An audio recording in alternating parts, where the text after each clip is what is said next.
they don't care about consumers. If they did, they'd try to make a better quality product. No more Fender for me. Hello and welcome to another video with me, Elmo, and this is a completely different kind of video. I don't know if I've done anything like this before. I might swear I don't know how worked up I'll be, but yeah, Fender. Not just out of tune, like this Fender. This is a brilliant Fender Strat, and I'll talk about this in a moment, but they're just out of tune with reality. They won a copyright case in Germany against an AliExpress company that didn't even show up, and they won it by maintaining that this is a work of art, the body.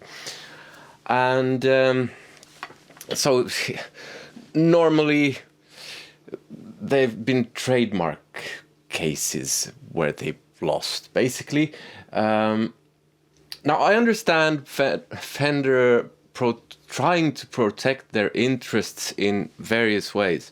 But what they're doing here is they're trying to wipe out everyone who makes a Strat style body.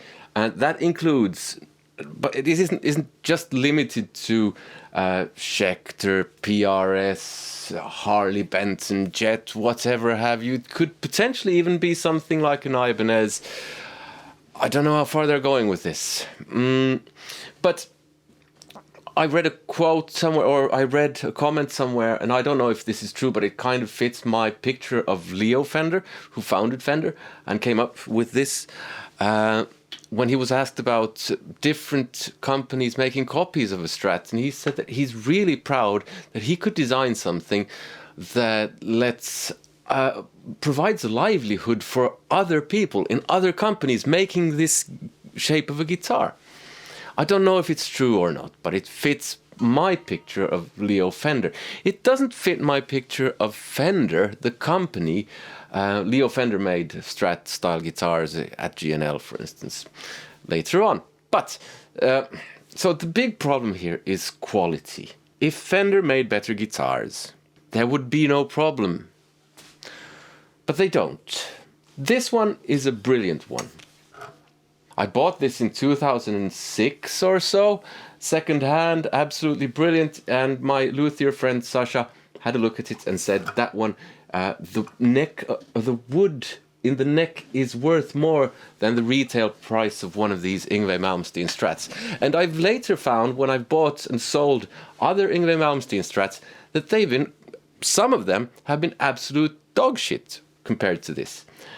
I have one other which doesn't compare to this. It's a good guitar, but it's nowhere near this. This is the best guitar I've ever tried. But other Fenders, from what I've learned, not so necessarily. Not at all. So, that's one point. If Fender made better guitars, maybe they wouldn't be in such trouble. Because you can get a Harley Benton or a Jet or something for a fraction of the price, and it's basically just as good or even better. And you can get a PRS Silver Sky, and I haven't tried one of those, but I've heard that they're better than the Fenders. Schecter maybe, yeah. So, but anyway, it's a copyright, not a trademark thing. And traditionally, guitars have had trademarked the headstock because of the shape of the body of an acoustic guitar not really being, you can't really do too much with it. So they decided you can't trademark the body, you can trademark the headstock, and that's it. This is my understanding. I might be a bit off on that. I'm not sure. Now, they argued that this body shape resembles the curves of a woman, where I watched a video where KDH explained this, and there are a bunch of videos out there that explain this probably better than I do. But where he superimposed a picture of an acoustic guitar over a Strat. And this is that picture. And he said that they're roughly similar, and that this bit, which is supposed to be the arm of a dancer and whatever, is more functional in that you have the strap here, where the acoustic guitars usually had them here somewhere, and nowadays can have them here. But if you want to argue that something is shaped like a woman, well, the acoustic guitar at least has a hole. Yeah, let's not go there. In the US, this body shape is public domain, which is interesting. But so they won a court case in Düsseldorf in Germany, which is a kind of regional court. If I've understood correctly, which means that copyright decision could be contested in other parts of Germany, definitely in other parts of the EU. And this time there will be someone putting the case against Fender. So all they had was they filed a complaint against AliExpress, one's guitar builder there, if I understood correctly, where the builder just was making blatant knockoffs, and then they didn't show up to court. And Fender went, "This is a work of art." And the judge was like, "I don't know about guitars." I don't know why he sounded like that. Or she. Don't assume things. Yeah, so they will at least be getting stiff competition, because a lot of people will be fighting this. A lot of companies will be fighting this. And I don't know if I said that I understand them protecting their interests. I do understand that, but this is not protecting their interests. They're trying to wipe out the entire competition, because the companies that received this cease and desist letter from Fender, I mean, they sent out these letters to all of these companies saying, you have to destroy your inventory. You have to recall what you've sold and destroy all that and prove you've done that. And you have to pay compensation and legal fees and probably bend over backwards and let them do whatever they want to. I don't know. This would create a monopoly. Quite simply because it would wipe out any competition when it comes to the Strat. It would wipe out a lot of these companies, because a lot of their profits have been made from S-style guitars. And I mean, if they were just protecting their interest, they would say something like, you pay a license fee or something to us every time you sell one of these. That would be kind of reasonable, I guess. But this is just, we're going to wipe out every one of you. And you can still sell other types of electric guitars. That's what they said in the letter, which isn't up to them to decide. But yeah. And that would create a monopoly. And every monopoly ever has been bad for the consumer. Except for Monopoly, the board game. That's just creates angry situations. And it's been a complete PR clusterfuck by Fender. I mean, absolute disaster. I mean, what are these idiots thinking? Absolute pillocks. I'm done with them. And when I heard about this got me thinking about the future of this channel as well. Because it's been, I'll be honest, it's not been great for a while now. And a lot of this channel has to do with guitar reviews. And a lot of those reviews have been Strat-shaped guitars. And if Fender somehow do manage to pull off this complete monopoly thing, well, no one will watch my old reviews of certain guitars. That will be a big part of this channel identity gone, in terms of me not being able to review Strat-style guitars. Yes, there are still Les Paul type things and Telecasters, provided that Fender don't go and get a copyright on the Telecaster shape.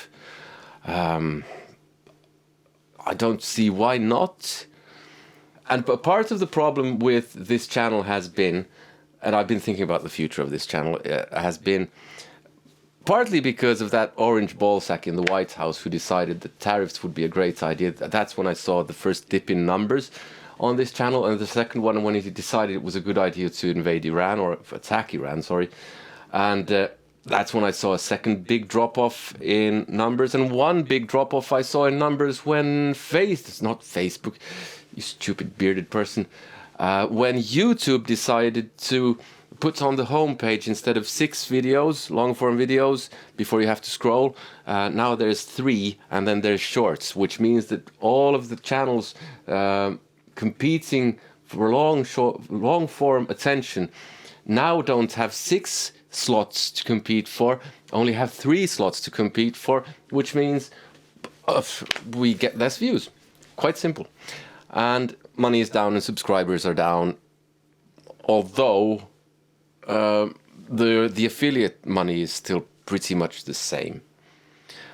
And I've been watching my videos because they've been doing extremely well among people who watch this channel regularly. So it's a couple of days of really solid, good viewership. The numbers are all up, and then it just... And that's had me worried for a while now. And put in what Fender are doing now, I really started to think about what should I do with this channel. Well, one thing I am going to do is I'm going to make at least one video of guitars that Fender don't want you to know about. I'm going to still review a couple of Strat-shaped guitars that I have coming up. I'm also going to try and see what lessons work like on this channel. So I have my lesson channel, and it's been doing pretty okay, but it's still like 5,000-6,000 subscribers, whereas I have over 80, close to 90,000 here. We'll see how this audience reacts to those lessons and how those same videos do on this channel, just so you know what I'm going to be doing. And basically, I urge anyone, if you're Harley Benton or a smaller company, whichever company, you should fight this. And I urge you to, I mean, some of these have GoFundMe pages so that they can cover the legal bills. And if you have the money, go and support those smaller companies. Because in the end, Fender are doing this against not just these other companies, but against consumers. They don't care about consumers. If they did, they'd try to make a better quality product at a lower price. They care about their own pockets. This is the same company that make the Fender Frontman, which is a horrible amp, in my opinion. If you like it, fine. I'm not going to promote anything of mine in this channel. Go and support whatever company. You can go and support a small channel. You can support this channel. I've talked about that in various places. But I'm done with Fender. Fuck them. They can go intercourse themselves, for all I care. I'm going to keep the 2 that I have, and I might buy a second-hand one if I manage to find one. If you want to check out a video where I talk about some Strat-style guitars that aren't all Fender, that's here. I hope this wasn't too messy, and I hope you enjoyed it. Take care. Goodbye.